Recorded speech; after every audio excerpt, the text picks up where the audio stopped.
Sometimes people say to me, "You've been talking about this for 40 years. Have things gotten any better?"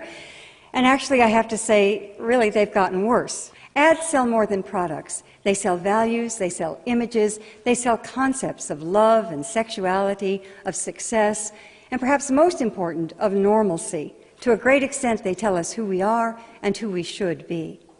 Well, what does advertising tell us about women? It tells us, as it always has, that what's most important is how we look.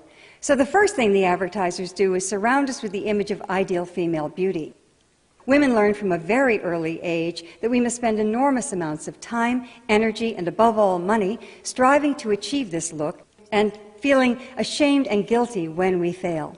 And failure is inevitable because the ideal is based on absolute flawlessness. She never has any lines or wrinkles. She certainly has no scars or blemishes. Indeed, she has no pores. And the most important aspect of this flawlessness is that it cannot be achieved. No one looks like this, including her. And this is the truth. No one looks like this. The supermodel Cindy Crawford once said, "I wish I looked like Cindy Crawford." She doesn't, she couldn't, because this is a look that's been created for years through airbrushing and cosmetics, but these days it's done through the magic of computer retouching. Keira Knightley is given a bigger bust. Jessica Alba is made smaller. Kelly Clarkson, well, this isn't interesting. It says slim down your way, but she in fact slimmed down the Photoshop way.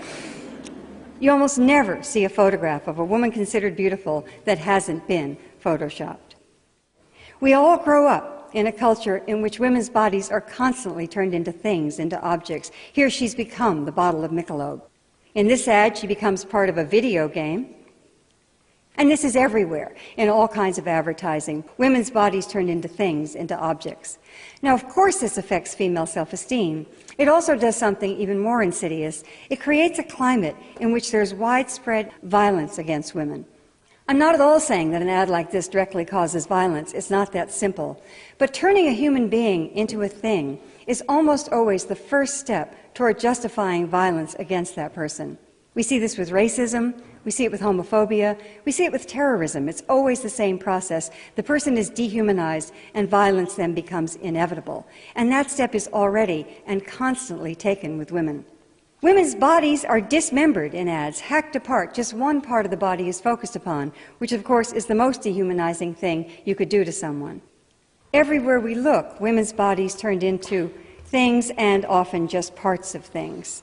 And girls are getting the message these days so young that they need to be impossibly beautiful, hot, sexy, extremely thin, and they also get the message that they're going to fail, that there's no way to really achieve it.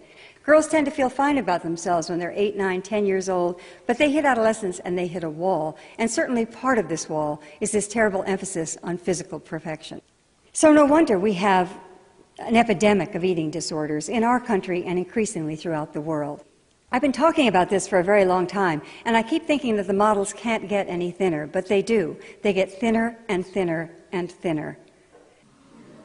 This is Anna Carolina Reston, who died a year ago of anorexia, weighing 88 pounds, and at the time she was still modeling. So the models literally cannot get any thinner. So Photoshop is brought to the rescue.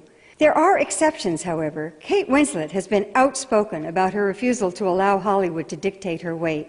When British GQ magazine published this photograph of Winslet, which was digitally enhanced to make her look dramatically thinner, she issued a statement that the alterations were made without her consent. And she said, "I don't look like that, and more importantly, I don't desire to look like that. I can tell you that they've reduced the size of my legs by about a third." Bless her heart. So what can we do about all of this? Well, the first step is to become aware, to pay attention, and to recognize that this affects all of us. These are public health problems that I'm talking about. The obsession with thinness is a public health problem. The tyranny of the ideal image of beauty, violence against women, these are all public health problems that affect us all. And public health problems can only be solved by changing the environment.